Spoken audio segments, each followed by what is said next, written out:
આનંદ, ગઈકાલે મીના માતાનો એક પ્રશ્ન હતો કે આટલું શ્રવણ કર્યા પછી પણ દેહાધ્યાસમાં કેમ આવીએ છીએ? એ વિષય ઉપર સ્વામીજીએ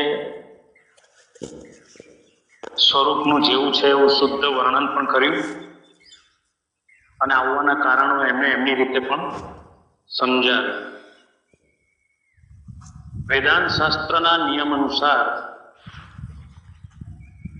એના મુખ્ય કારણો જે બતાવ્યા છે કે સાધન ચતુષ્ટય સંપન્ન અધિકારી જે વ્યક્તિ બને છે અને પછી ગુરુનો જે બોધ મળે છે, એટલે કે જેનું અંતઃકરણ સંપૂર્ણ શુદ્ધ થઈ ગયું છે અને પછી તત્વમસીનો જે બોધ લે છે એનું આવરણ ભંગ થાય છે. અને આવરણ ભંગ થાય એટલે જેમ છે તેમ પોતાનું અસ્તિત્વ અનુભવાય. અજ્ઞાનનું જે આવરણ જડ્યું છે ત્યાં ખસી જાય. પ્રાતિજન્ય જગત જે છે એ સ્પષ્ટ સમજાઈ જાય છે.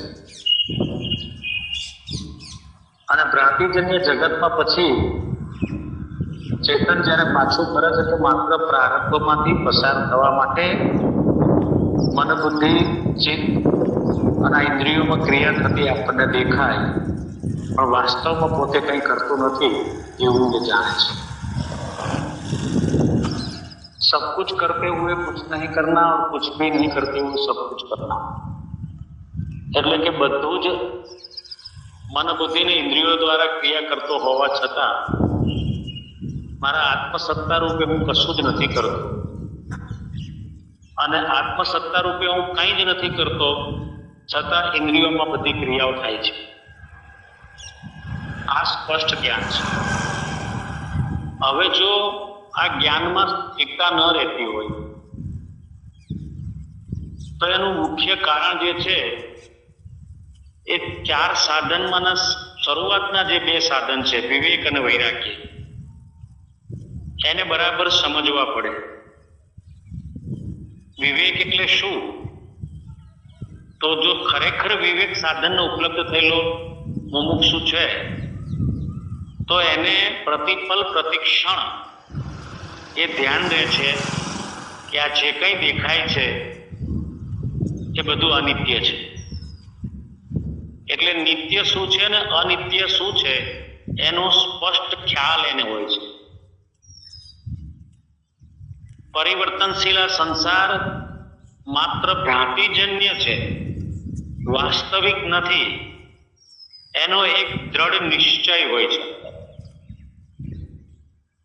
અને જ્યાં સુધી દ્રઢ નિશ્ચય ના થાય, રોમે રોમથી વસ્તુનો સ્વીકાર ના થાય ને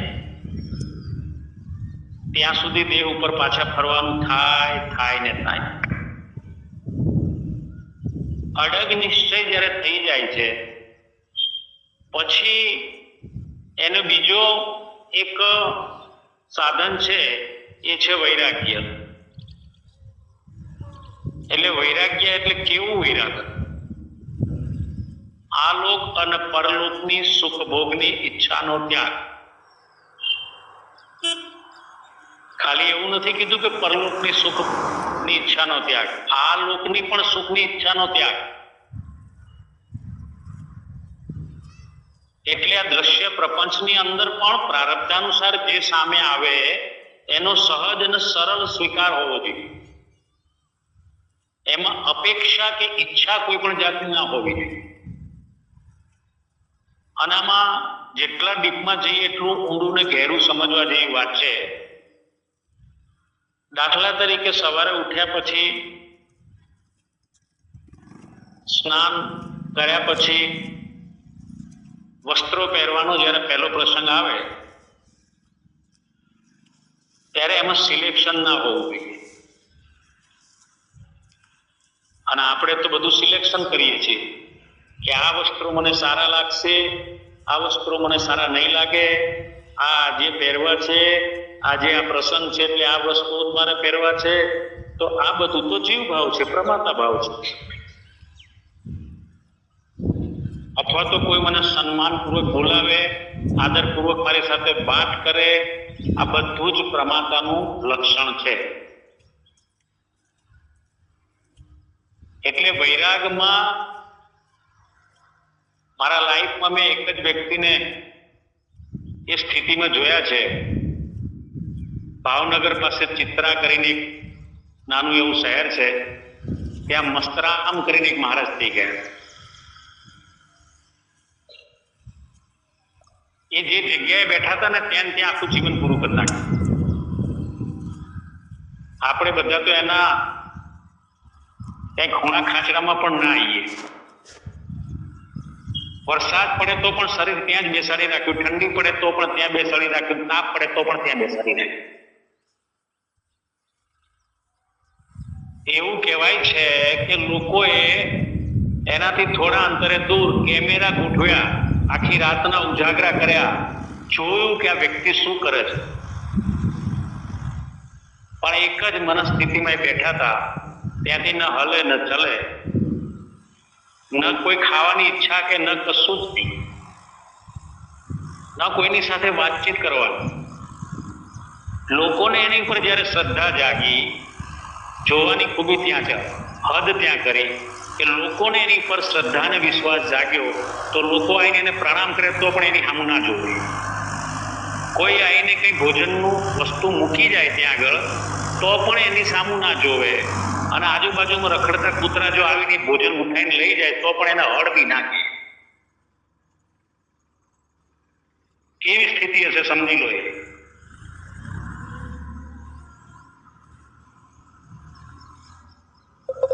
સહેજ કોઈ લકીર આવી ગઈ સામાન્ય તો સિગરેટ લઈને એકાદ ફૂંક મારીને ફેંકી દે.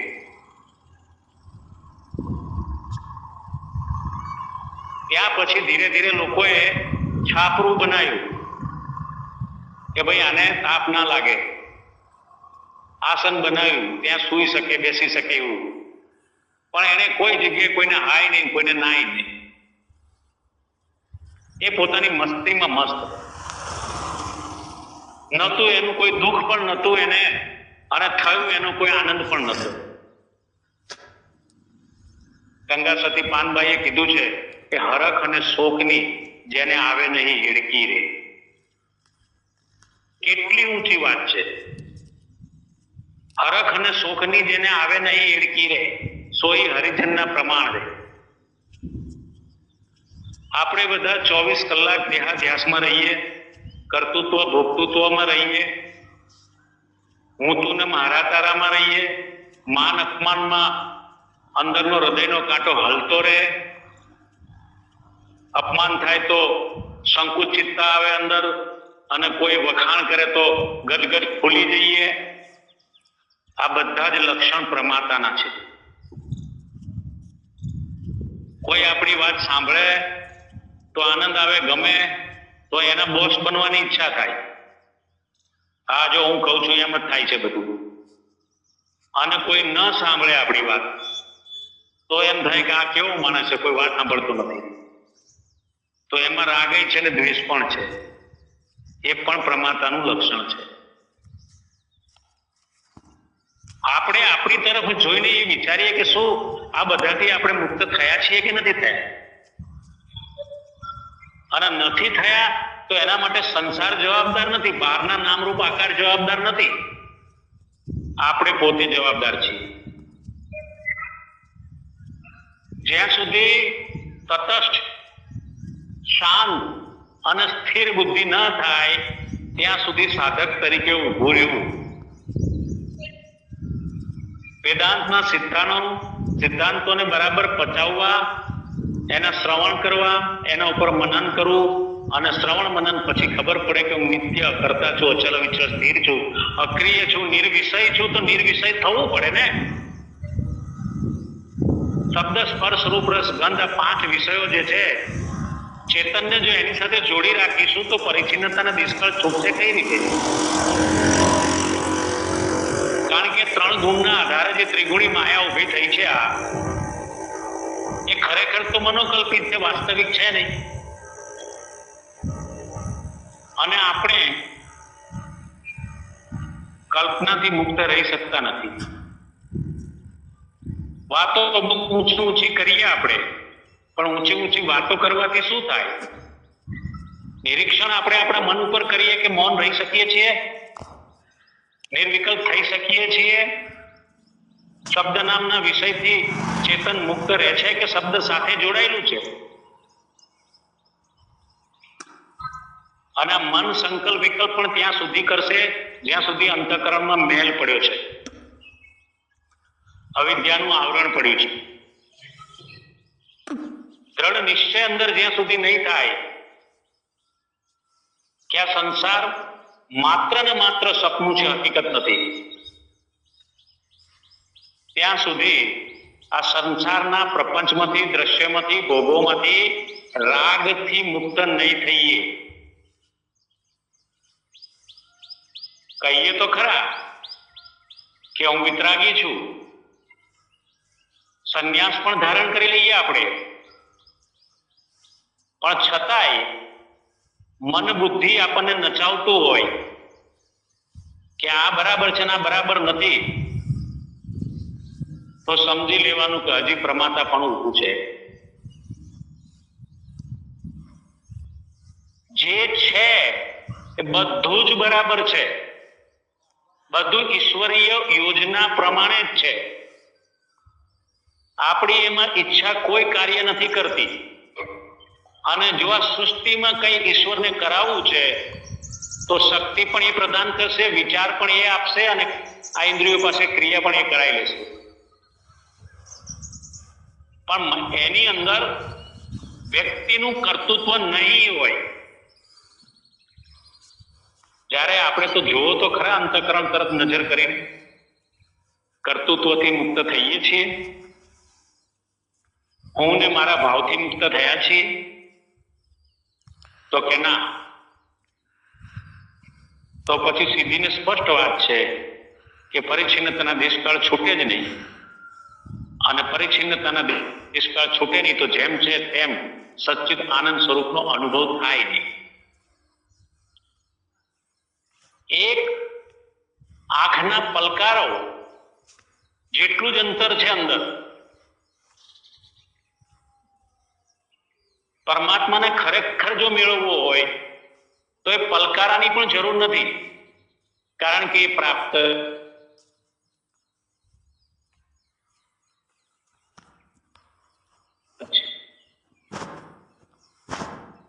એ સર્વત્ર સર્વવ્યાપી છે, અનંત છે, અસીમ છે. તો આપણે અનંતને અસીમમાં આપણા મન બુદ્ધિને ઓગાળી નાખવાની છે.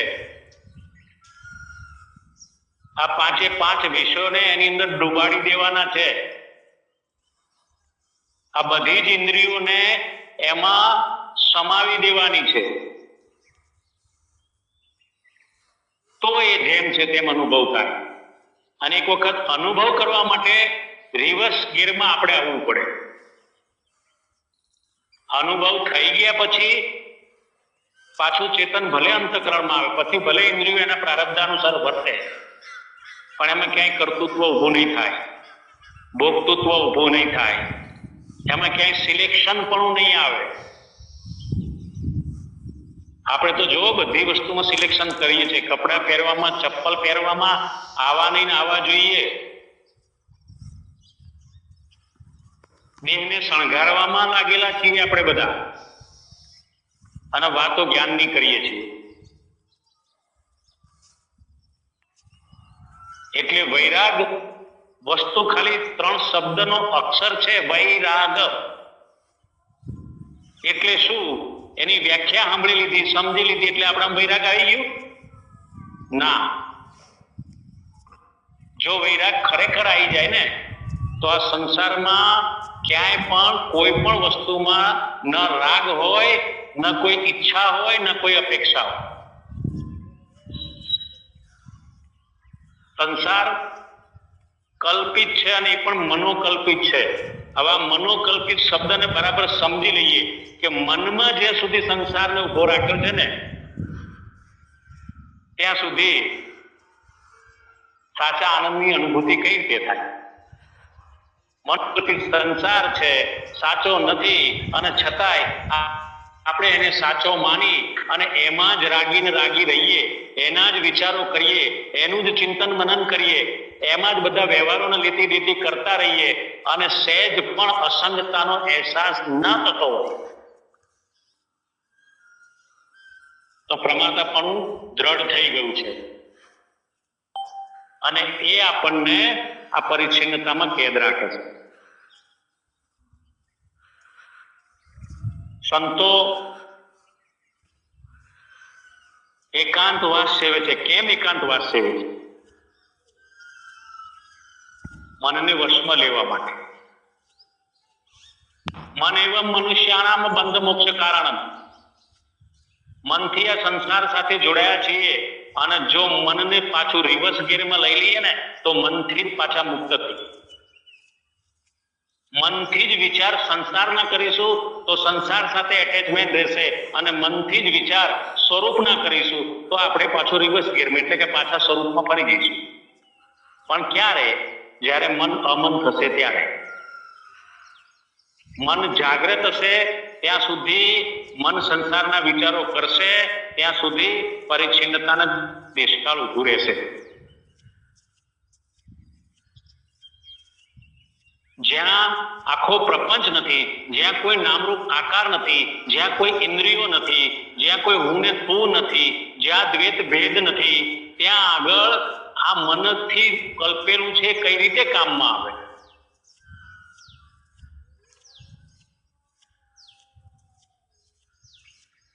મનથી જ આપણે દેહ સાથે જોડાયા છીએ.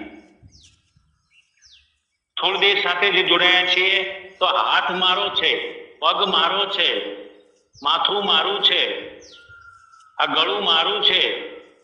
શું થયું તો કે મારા ગળામાં આમ થયું તો ગળું તો મારું થઈ ગયું ને. શું થયું તો કે મોઢા ઉપર આવું થયું,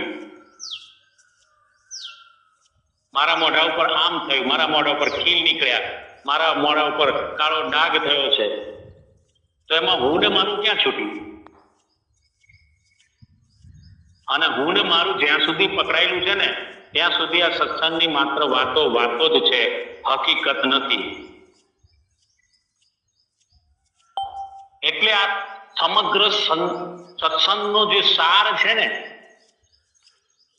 એ વિરમી જવા માટે છે, મૌન થઈ જવા માટે છે, અનુભવ માટે. શબ્દોથી ગમે તેટલું જાણીશું કે આપણું સ્વરૂપ કેવું છે. યાત્રા આગળ ચાલશે. આ જન્મમાં નિર્વિકલ્પ નહીં થઈએ તો અનુભૂતિમાં નહીં આવે તો મોક્ષ નહીં મળે. હા, આ યાત્રી જે છે સતના માર્ગનો એને બીજો અવતાર પણ મનુષ્યનો મળશે, એને ઇતર યોનિમાં નહીં જવું પડે. પણ જો એની જ્ઞાન પીપાસા અથવા સ્વરૂપમાં સ્થિત થવાની પ્યાસ જાગેલી હશે તો. પણ સમય પસાર કરવા પૂરતો જો સત્સંગ સાંભળીશું અને એમાંય પાછા સત્સંગ શ્રવણ કરતા કરતાય મન અનેક જગ્યાએ દોડતું હોય, બીજા કાર્યોમાં લાગી જતું હોય તો સત્સંગનો સાર અંદર ઉતરે કઈ રીતે? કન્ડિશન એ છે કે સત્સંગ જ્યારે શ્રવણ થતું હોય ને ત્યારે સમય ને કાળ ભૂલાઈ જવો જોઈએ. એવી લગ્ની, એવી પ્યાસ, એવી વિરહની વેદના હોવી જોઈએ કે હું પરમાત્મા છું અને હું આ જીવ કેમ બની ગયો? હું અપરિચ્છિન્ન સર્વવ્યાપી છું, અનંત અને અસીમ છું, તો આ સીમામાં કેદ કેમ થઈ ગયો છું? મને કેમ નથી અનુભવાતું એ વસ્તુ? અને ન અનુભવાતું હોય ને તો રોમે રોમ એની પોકાર થવી જોઈએ, અંદર રુદન આવવું જોઈએ. સંસાર માટે, માયા માટે, ભોગો માટે, બધાના માટે તો ખૂબ રડ્યા છીએ આપણે, પણ પરમાત્મા માટે 1,00,000 વર્ષ સુધી તમે સાધના કરશો ને તો અંત નહીં આવે, પણ પરમાત્મા માટે પાડેલા 4 આંસુ કામ લાગશે. કારણ કે જ્યારે આંસુ ત્યારે જ આવે કે જેણે શરણાગતિ સંપૂર્ણ સ્વીકારી છે, જેણે પોતાની અસમર્થતા ને સ્વીકારી છે અને તોય અહંકારનો ત્યાગ કરી શકે છે. જે સતચિત આનંદના શરણમાં જવું છે એણે પોતાની અસમર્થતા સ્વીકારીને એની ચરણોમાં ઢળી પડવાનું છે.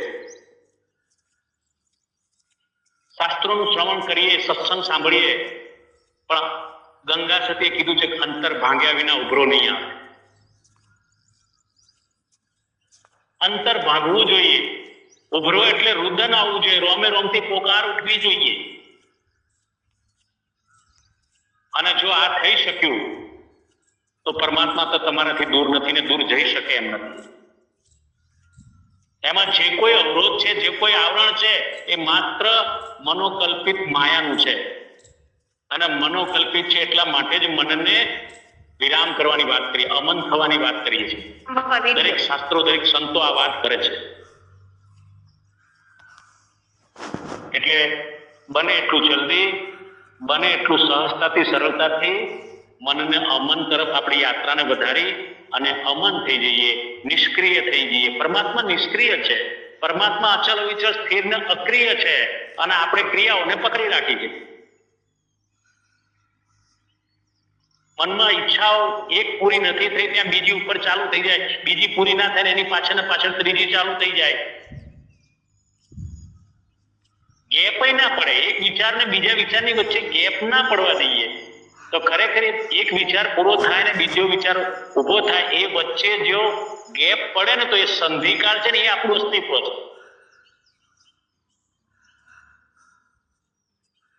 પણ એ સંધિકાળને જોવાની ફુરસત કોને છે? એટલા માટે કીધું છે કે મૌનને સેવો અને બને એટલું ભલે સત્સંગ શ્રવણ કરવાની જરૂર છે. કેમ જરૂર છે? કે મન બુદ્ધિ ઉપર સંસારના વિચારોનો આવરણ ચડે જાય છે.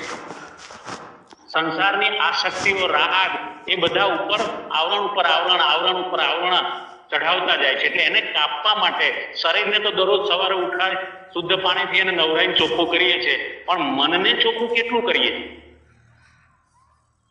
મન સાફ થયું, મન નિર્મળ થયું, મન શુદ્ધ થયું? આ નજર આપણે પોતે આપણા તરફ કરવાની છે.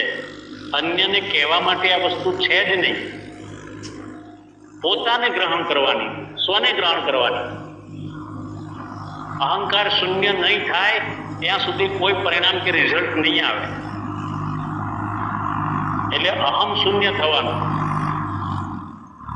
એ મુખ્ય વસ્તુ છે. શ્રવણ સાથે સાથે મનન પછી નિધિ ધ્યાસનની અંદર મૌન થવાનું, પરમ મૌન થવાનું. શબ્દથી સાંભળી લીધું બહુ સારી વસ્તુ છે, એને સ્વીકારી લીધું બહુ સારી વસ્તુ છે. હું અસંગ નિસંગ ચૈતન્ય છું, બિલકુલ શુદ્ધ વાત છે, એમાં કોઈ ખોટી વાત નથી. અત્યાર સુધી એને હું કરતા હતા એના કરતા તો આ વાત શુદ્ધ છે. પણ એ શુદ્ધ વાતમાં ઉભું રહેતા પણ આવડવું જોઈએ.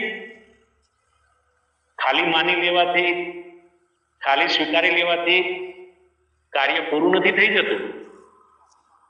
હા, વ્યવહારની અંદર જ્યારે ઉતરીએ અને ત્યારે જો અકર્તૃત્વ ભાવ રહેતો હોય તો બરાબર, તો એ જે માન્યું છે, એ સ્વીકાર્યું છે, એ તરત અકર્તાને કોઈ બંધન લાગતું નથી. પણ આપણે સૂક્ષ્મ દ્રષ્ટિથી જોઈએ કે 24 કલાકનો આ દિવસ અને રાત, એની અંદર કેટલીક ક્ષણ આપણે કર્તામાં ઉભા છીએ ને કેટલીક ક્ષણ આપણે અકર્તામાં ઉભા છીએ. કેટલીક ક્ષણ આપણે નિર્વિચાર સ્થિતિમાં છીએ અને કેટલીક ક્ષણ વિચારની સ્થિતિમાં છે. તો દરેકને ખુદને ખ્યાલ આવશે કે કેમ આ અનુભવ નથી થતો.